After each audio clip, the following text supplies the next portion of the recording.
Welcome to another episode of Hack Time. Joining us today, we have a very special guest, Khaleel Muhammad, who is a prominent media personality.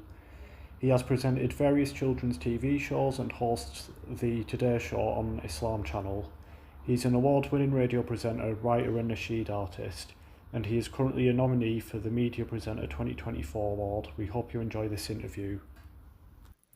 Assalamu alaikum. I couldn't take that noise in the flat, so I came here instead. It's a bit quieter. No problem. Obviously, we've already said hello, but I'm going to just do a quick introduction again for the sake of the interview, and then I'll go straight into questions, which will just be about yourself. So, Assalamu alaikum, welcome to Hack Time. I'm Adam from the Hack Impressions team, and today we have a very special guest, Khaleel Muhammad, who is very talented and quite multi-skilled, I would say. So we appreciate you spending time with us. And we're basically just going to talk about yourself, what you do, and how you've got to the position you're in. So we'll begin with your childhood and background, if you just want to talk about that. Sure. Bismillahirrahmanirrahim. I grew up in a Jamaican background. My parents were from Jamaica. I was born in London. And we weren't particularly religious, I suppose. In later years, my mum did become a bit more religious, but the rest of us were pretty nominal. Like most people you see, here and there, they only go to church or they only remember God in difficult times or christenings or weddings. So we weren't particularly religious, and I kind of had a fairly normal upbringing. I had my likes and dislikes. I didn't like football much. I didn't like cricket at all. Some people are going to be very like, whack. But I wasn't really a sporty person. But I was always very artistic. I always wanted to draw. I liked comics and I liked superheroes, and I always wanted to draw them and make them real as kids do. And that kind of how I started. I just started tracing superheroes, and my brothers used to do the same. And we even made superhero costumes, and so that artistic side of us has always been there. The music side, my brothers, they were always into reggae, of course. So that was something that was always in the background. It was, as you can imagine, a massive part of Jamaican culture. Yeah. People like Bob Marley, other massive Jamaican styles and reggae styles like that. So it was very much embedded into us. And two of my brothers, they did something called toasting, which is what you now today call rapping. Right. So toasting is the same thing they do when they talk over the microphone and they say things like that. But it was called toasting because it was from a toast master. Yes. So it was called toasting. And yet, later years, as I said, it became rap. So that was something that was also in the background as well. So it wasn't until my late 20s where I met an individual who was very charismatic, very articulate. His vision of life seemed to be very clear. And me as an individual, I wasn't looking for God. I wasn't depressed. I wasn't, I had a fairly stable background. As I said, six of us in the family, so I had four brothers and a sister, so we had a fairly solid background. We weren't into crime or drugs or anything like that. So I was fairly solid. So I wasn't looking for God in any way, shape, or form, despite the fact that even when I was growing up in Willesden in northwest London, near Wembley-ish kind of area, few of my friends over the years tried to get me interested in religion and to try to get me to go to the church. And I never really felt like I wanted to go because church just seemed like an archaic, bygone era. It's an age of strict rules and you can't be yourself, you can't have any fun. So that was kind of my image of religion. So I didn't really want to participate or indulge in anything that was religious anyway. And I remember one occasion, a friend of mine, he finally encouraged me to actually go to church. And I sat there and I was just wondering, what are they talking about? I didn't understand what they were talking about. And then they said, for those of you who are new to the church, come to the front and we will give you the sacrament. I think it's a sacrament where they give you the little white biscuit.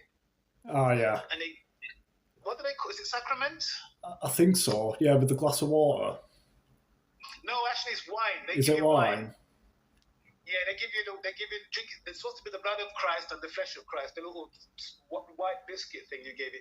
And the only thing I remember about that is when I was kneeling down on the tabernacle, my knees were killing me.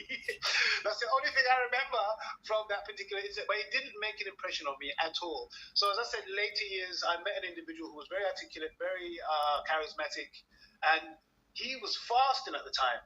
And I couldn't understand why somebody would want to fast and abstain from food for a few days, let alone 30 days in total. And he was a Muslim, and it kind of got me curious. And I asked him, well, why would you starve yourself? And what really did make an impression on me, and what did really strike me, was his response. He didn't kind of give the usual sort of cookie cutter feedback. He said it is to show, the reason we fast is to develop discipline, to show empathy for people around the world, to cleanse our bodies. And when he said these things, it actually made sense. It wasn't just like some kind of, oh, we just do it to prove our love for God, we don't ask questions, which is a kind of normal response I would get from people that I would speak to who are religious. They wouldn't really have any grounding. There's no rationale behind what they believe. It just seems to be just believe because you should believe, and maybe my folks have been doing it for hundreds of years or 20 years or whatever, and we're just doing it because we're rolling along. So his response was really intriguing, and from that point onwards, that was early 1990. And from then, I just read more books. He gave me leaflets and stuff. And about 9 months later, I just decided to just take the plunge and take the Shahada. And that's kind of how I came to Islam. Yeah. Anyway. So what's been one of your most memorable experiences? What, since then? Yeah, since then, because you spoke a lot about before then. Yeah, well, you have to understand, I embraced Islam 32 years ago, and I became Muslim. I became active in the media community, Muslim media community, really in earnest in 1997. Right. Where I created an audio story called The Adventures of Hakim. And it was an audio story that I sent to Brother Yusuf Islam or / Cat Stevens, and they thought it was amazing because they'd never heard anything like it. It was just a bunch of street kids having street adventures with fighting and kung fu and stuff, and car chases and explosions going off. And they said, we've never seen anything like it. And that was the time where Yusuf Islam released The Life of the Last Prophet, the CD and the book. So the idea of audiobooks was just kind of coming to itself. So I was right on time, and they decided to bring me on board. So I worked for him for 3 years, and I designed a lot. I was a graphic designer as well, so I designed a lot of these CD covers. Same for Zayn Beaker. I did some stuff for Rayhan, Dawood Hornsby Ali, Ashkur Rasul. So I kind of so from that time to now, brother, you talk about 30-something, 20 years, 21 years. So a lot has happened. So for me to pick any one incident, I'd have to really think about that one. Yeah. There's so many things that I've done, because as soon as I entered the nasheed market, because that was my first kind of foray into Islamic media, there was hardly anybody doing nasheeds. There was maybe Zayn Beaker had just started. Dawood Hornsby had kind of just started, so he'd been around for a couple of years. Ashkur Rasul was still new. Sham was still new. There wasn't anybody out there. There wasn't any Maher Zain. There wasn't any Sami Yusuf. There was nobody. Even Sami Yusuf hadn't started then. So the fact that we were doing these nasheeds was very novel. No one had ever seen it before. It was so novel that when we sang on stage, we had to have the words on a PowerPoint presentation behind us. so people they could read along what I'm singing. And it was kind of compulsory to do that, because otherwise people wouldn't know what you're singing. They couldn't he's singing on stage. What is he saying? Oh, we need to read it. So it was fairly strict at the time. So it was relatively easy to make a splash, to make an impact in the market, and to actually to make a name for myself. So then I started from there, and the first thing they did is put me on a six-city tour with Dawood Hornsby Ali, Sami Yusuf, Mecca to Medina, and we toured the UK, and it was a roaring success. It was amazing. So let's just say that was my first real performance on stage as an artist. So let's pick that one as a highlight. Yeah, well, that sounds great. So you've obviously achieved a lot, and you've done a lot in your life. What would you consider the most important achievement? I don't think there's any one single thing that I've done that I felt is as important, more important than others. I would say the totality of my work has always been an attempt to give Muslims an alternative to the Beyoncés and the Jay-Z's and the P. Diddy's of the world. Look how they turn out. Definitely. Look how they turn out. Because we always knew they were on a dodgy track anyway, and now the fact that they've been exposed in this way, it really highlights the need and the understanding that we had back 20 years ago, that we need to provide alternate music, alternate singing, alternate books, alternate TV shows, radio shows, the whole gamut. So that's why I say it's difficult to pick any one thing that I've done. Different things I do have different impacts, of course. When you sing on stage, you get an immediate impact. You can feel the audience. You can feel the ebb and flow of the audience. So that's an immediate. But that would be maybe my own personal gratification. That might be a bit of a selfish thing. In terms of the impact of what it means to people, I would think my books, and I think maybe my radio show, my TV appearances, because those are less sensational, and they're more to do with education and they're more to do with thinking about things and contemplating on your existence. So I think the books and the TV appearances, because they can see the real you, and you can really talk about current issues, and you can really grapple with a lot of different issues. Yeah, definitely. So what would you say were some of your biggest obstacles, or maybe some of the biggest obstacles for people looking to get into Muslim media? I'm going to give you a weird answer. I would say the biggest obstacle is the ego. You might say it might be your parents, it might be other artists, it might be the industry itself, it might be some kind of covert or overt racism, but I would say the biggest problem is the ego. Because especially if you're talking about now, back in the day, it wasn't so hard, because we didn't have videos, we didn't have YouTube, we didn't have TikTok, we didn't have Instagram, we didn't have Spotify. So the impetus or the incentive to put stuff out and make money, it wasn't there. Now you have these things built into the system. If you really want to make an impact, you have to be on Spotify, you have to be on YouTube, you have to be on TikTok, you have to be on all these platforms, and invariably you're going to make money. Unless you're doing it, just throwing out material out there, which nobody's doing, you're going to make money. And that is an added pressure on any artist who really wants to sustain themselves, who really wants to express themselves. Because when they see other artists, they see Mahazay, they see Saif Adam, or they see Ilyas Mao, whoever they see, they're thinking, wow, look at these guys, they're amazing. And naturally, we want to kind of emulate that, especially if you feel you have some talent, you have something you want to offer the world. But that desire to be like them could easily go astray because of the other, as I mentioned, the factor and the temptation of fame and money. Those two things, coupled with the ego, those things can destroy a person, and they don't even know it's happening to them. Because when you sing on stage, when you're on television, when you do all these things, and you see the reaction of people, nothing in your life is going to prepare you for that feeling. That adoration, that feeling that someone loves you, that they're looking at you, they know so much about you, they know where you've been. You know, I every time I go out somewhere, and I mean every time I go somewhere, whether I'm at an event or somewhere, people say to me, "Oh, Khaleel, do you remember me?" And I'm like, "From where?" "Oh, 15 years ago, you came to my school." And to me, I totally forgot about it. I totally forgot because you get this attention and this adoration over and over and over again. And I remember the first tour we did, the tour I mentioned with Mecca to Medina and Sami Yusuf, the first night we came off the stage, we were bombarded with people. They wanted to sign their autograph on their arm. Women wanted to sign autograph on their hijab. People wanted to sign autograph on their paper plates. It was insane. It was insane. So that is and now couple that with the money and the fame and the notoriety and having to look good and having to sound good and have to be an example to the community and be a role model, it's a huge, and I'm going to say the word burden. It is a burden, and people think it's very nice and it's glitz and glam, and 85% of the time it isn't. You're in the studio, you're up late, you're on tour, you can't sleep, you're sick. When I first started performing, I went to about 2 years into performing, maybe less. maybe 18 months into performing, I was invited to France. This thing called the Bourget. It's like GPU, but twice the size.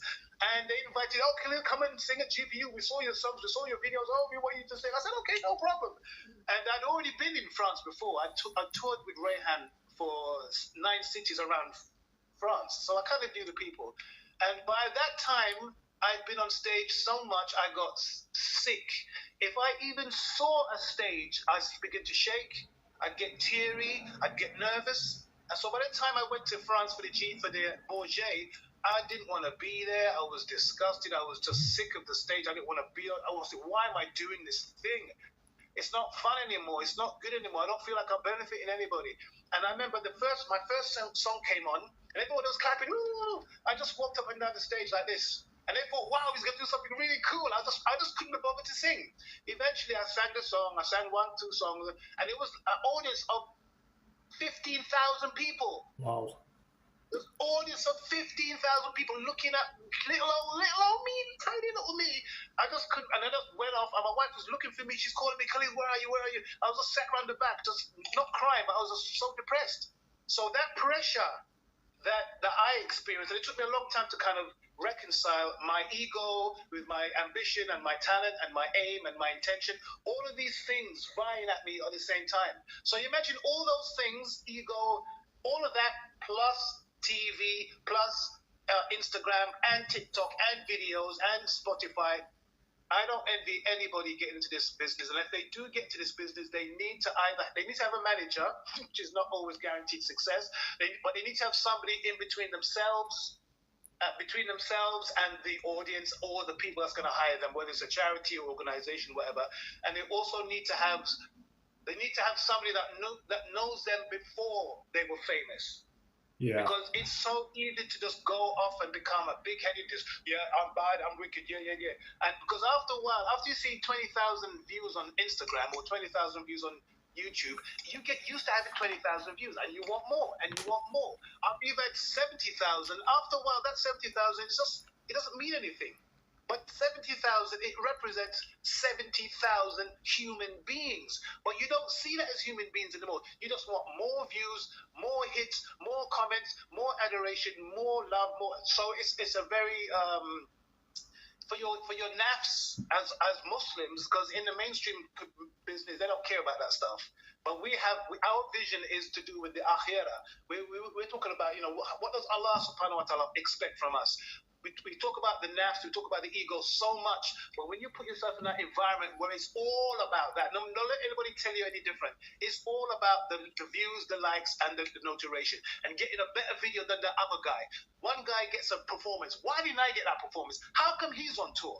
Why is he getting booked? And I'm not getting booked. I done this, I done that. Me. People will go through it, and as I said before, you have not done anything to prepare you for that environment. So with 20 years of hindsight, I can see how people have come into the business, they've become big-headed, and they've come out as quick as they've come in. Yeah. So it's a very dangerous business to be in. Yeah. So changing direction slightly, what projects are you currently working on for fans to get excited about? I am working on, because as you know, I produce several children's books. Yeah. My focus has always kind of been towards children and young teens. I produced the Muslim Family Coloring book, the Muslim All Stars, and the Dean Street Kids. I'm now working on the Rahima and the Robot, science fiction Muslim story, and I'm working on the Adventures of Hakim book version. And I'm also working on a third book called Dean Teen 5. It's like Muslim superheroes, but they're kids, they're teenagers, and they're really silly. So I'm working on those books at the moment. I think after I do that one, I'm going to retire. It's just too much. So that's in terms of projects. That's what I'm working on at the moment. Yeah, that sounds really great. So what advice would you give to the Muslim youth? In general, or to do with the business? We'll go to do with the business, because I think everyone gives it in general, and I think it's really good if we can get people to put some content out there, which is, with the kind of things you're doing, because at the minute all you've got is Marvel and DC, and if we have a Muslim-owned one, it would be great. So yeah, we'll do regarding sort of your projects and stuff. So, regarding, say again? Yeah, so what advice would you give to the Muslim youth who are looking to get into media and things? The first thing, well, if they want to get into media, the chances are they've got something they feel they want to offer the world or the Muslim community. They've probably seen things on television or they're on YouTube that they think, wow, I could do that. So whatever genre of entertainment you want to get into, because there's different aspects of the media. There's behind the scenes, there's graphics, there's FX, there's lighting, there's all different, there's on the telecaster, TriCaster, there's editing, there's then of course there's reporting. Whatever field you want to go into, you need to find the best person in that field and study them. Study whether they're Muslim or not Muslim, it doesn't matter. The content is one thing, but their professionalism and their level of commitment is something we should be what's the word? Copying. Yeah. Emulating. Yeah, we should be emulating their like I'll give you an example, like Piers Morgan. Nobody seems to like him in the Muslim community. Maybe a few people like him, but his level of professionalism, you can't touch it. You can't touch his level of professionalism. And I've been in certain environments where the pressure to be professional is incredibly intense. So, and I was in an environment just last week where I had to do some work, and this guy was on my case. He would say, do it, do this, do that, don't do this, don't do that. And I was like, part of me is saying, what the hell? Bruv, I've been in this business 20 years, but I swallowed that ego, and I said to myself, no, if I can't make it with these guys, I can't do it anywhere. So I decided to, and I have to do this over and over again, I decided to humble myself, just eat some humble pie, because what he's saying might actually be right, and I don't know everything. Despite the fact that I've been in this business 20 years and I've been all over the world and everything, I said no to myself, no, maybe he's got some points. Maybe there's something you can learn from him. And wallahi, I did learn something from him. I learned him how to be more professional, how to work under pressure. So you need to see that person in the field that you want to go in, see what makes them tick. If they're a television presenter, when they're on the news or something, they're reading a TriCaster, they're reading a Telecaster. They're reading the auto cue. Can you see that they're reading? You can't tell that they're reading. How are they doing it so well? How are they reading without making mistakes? They're not fumbling their words. They're not, mispronouncing things. These are parts of the level of professionalism that we must attain.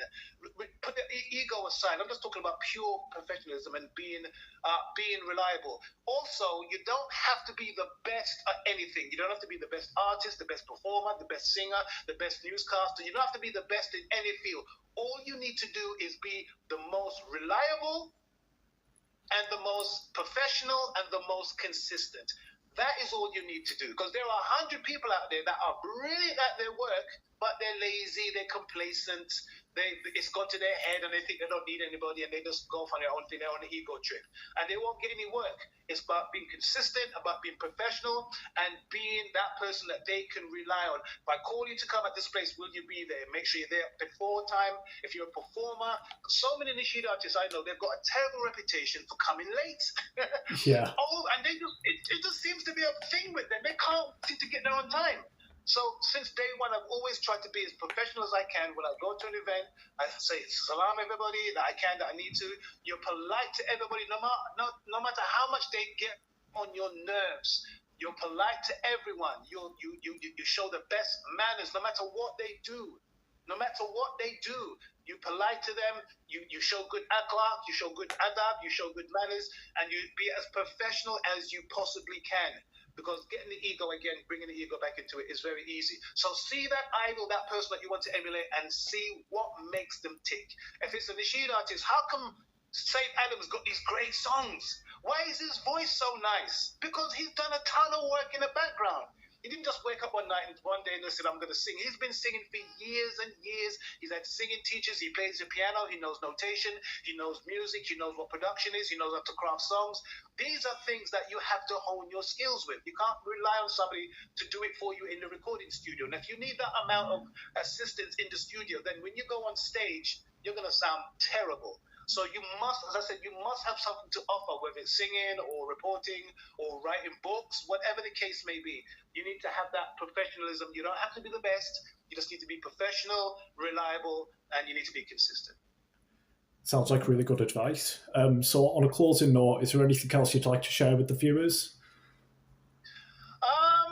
Not particularly. I think the most important thing I think I've already mentioned in terms of being careful with what you do when you go into any media business. If you want to go into media, Islamic media, it's true the Islamic media is nowhere as developed as mainstream. We're not Rupert Murdoch. We don't have millions of pounds, or we don't have huge corporations and things of that nature. We're not having it yet, which is a blessing. It's a good thing, because if we had all that, we would abuse it. Because I don't think as a community, I don't think we're ready for that. And I think we have to grow and mature into that level. And even if we did, there's still going to be one or two people that are going to mess it up. There's always going to be people that you think are so amazing, but behind the scenes they're doing some very shady things.